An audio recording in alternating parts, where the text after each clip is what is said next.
So the issue, as I see it, is actually quite nuanced and complex, and most of the reactionary simplistic takes on it are part of the problem. So let's explore this nuance here for a minute. Cool. So let's take the issue of race, okay, which is right at the heart of that topic. We can look at race, we can look at gender, we can look at transgender, LGBTQ, we can look at any of those dynamics that are part of the identity politics part you're bringing up. Right. And this is related to postmodernism, and it derives some of its intellectual basis from postmodernism, but it's also related to some other key things. So if we look at race, and we look at Black Lives Matter or People of Color movement, or et cetera,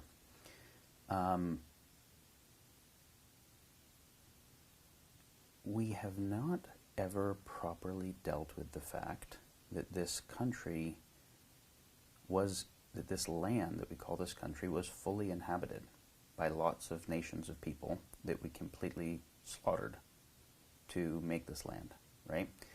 It was, we're getting taxation without representation in London. We don't want to be here anymore, so we're going to go somewhere else. And hey, look, there's a whole continent that's totally free because we have better military equipment than they do, so we can kill all those people and take that whole land. There's a real moral fucking problem to having your moral legitimacy as the United States of America and the beautiful Constitution, Declaration of Independence being based on genocide. And we're pretty happy to acknowledge, like, after Germany's genocide, they're fucked up, right? There's a whole cultural thing. But our genocide was not that long before, and it was more people. It was a lot more people. Wow, that's interesting. And it was the genocide of the Native American people employing the slavery of the Africans. And we mean real fucking slavery, like captured the people by military force, killed lots of them, tortured and killed lots of them, lynching, etc. And we don't want to really acknowledge that this country was built with that. It was built with a pretty decent amount of Chinese slavery, a lot of African slavery, and one major genocide.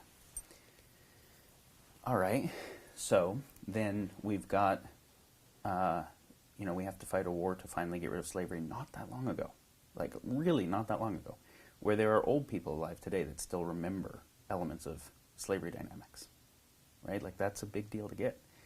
But then, okay, so we abolished slavery without abolishing the mindset that was associated with it, so a lot of people didn't want it gone. So then we've got Jim Crow and segregation and all that. And then we kind of overturned that, right? But slaves actually economically work really well. It's kind of nice to be able to have people do all the shit work and not get paid and be able to concentrate the profit margins. And as soon as you don't want to do that with the slaves, now people got to take, other people have to take the shit jobs. And who wants the shit jobs? And now you have to dilute the profit margin to pay minimum wages. So there's a lot of people that just didn't like that, right? For legitimate, understandable reasons. And they could justify making another group of people different enough that slavery was better than their own sacrifice in that zero-sum game dynamic, right? Or near zero-sum game dynamic. And then we have, okay, so now it's not full segregation legally, but that mindset's still there, and the people who are coming out of segregation have generations of trauma and no education and no inheritance, right? As opposed to people who are coming from generations of education, inheritance, and not the same types of trauma. So we have the ghetto phenomena and what that means. And we know how epigenetic trauma works now, generationally, right? We know how mimetic trauma works. And so then we look at, do we still have a system of systemic injustice? Fuck yes, we still have a system of systemic injustice. And any white person who wouldn't just trade to be black recognizes that the ethics of the pie slice theorem aren't in place, right? Pie slice theorem is, if it's just, there is a symmetry, right, between you and I, which is I'll cut the slice of pie and you get to pick which side, but I don't get to cut and pick, right? If I cut and pick, there's something fucked up. Or you can cut and I'll pick. But anyone who says I wouldn't want to trade positions with the other person, but they should be fine with it, there's a problem. And that's the dynamic here. So there is a real response to unresolved trauma that is still affecting things. Now that said, the response is coming from a place that is largely influenced by trauma, rather than clear strategy, and trauma usually perpetuates itself. And so if a bunch of people with Black Lives Matter are saying, hey, there are real issues where there are a lot of black people who are getting killed by police for reasons that are totally unfounded and then not getting prosecuted in the same way, not getting attention in the same way. Like, that's a real deal. And how does anyone go about trying to go to school and feel safe when you can be going to school, doing all the right things, and have that kind of dynamic occur? All right, so then they go shut down a freeway out of, like, upset and anger or whatever. And then while that's trying to get attention for something that is real, it is strategically problematic, right? Because then you have the alt-right largely arising as a response to those type of dynamics, saying, look, our way of life that we care about is being threatened. And look, these people are rioting and causing chaos and whatever. They're validating our ideas about them not being strategic good thinkers, etc. And because of a postmodern dynamic that in general the progressive left has, it makes it harder for them to cohere, because they want to validate everyone's perspective. Because they're suffering, they're still in response to the pain of imperialism, where one perspective was imposed on everyone. So part of the response is to say, hey, fuck, everybody actually has a perspective, and the perspective that you're saying is just true because it's science or whatever. A lot of our social science that arose at the same time as our physical science was actually just imperialism. And so postmodernism emerged amongst, I'm radically simplifying here, postmodernism emerged with a partial meaningful truth, which was to say this is just objectively true. This is science, we did the right epistemology, it's objectively true and it's true for everybody.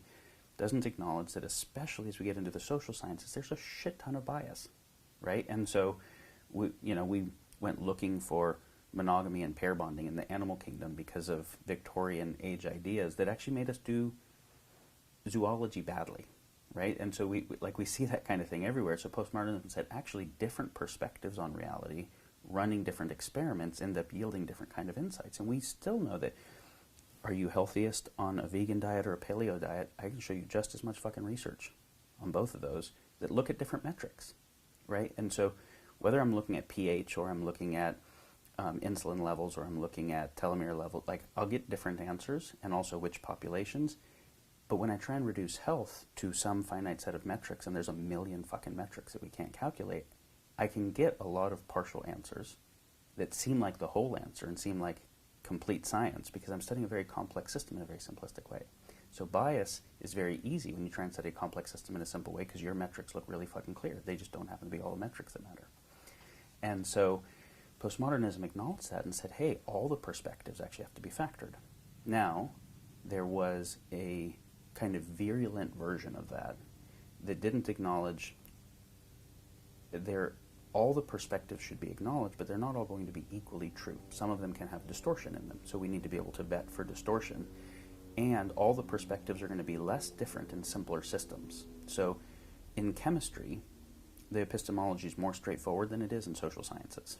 And some of the virulent version of postmodernism just started rejecting truth writ large, right? Like, any claim of truth is an imperialist claim, and nobody can claim truth, and all perspectives are equally true.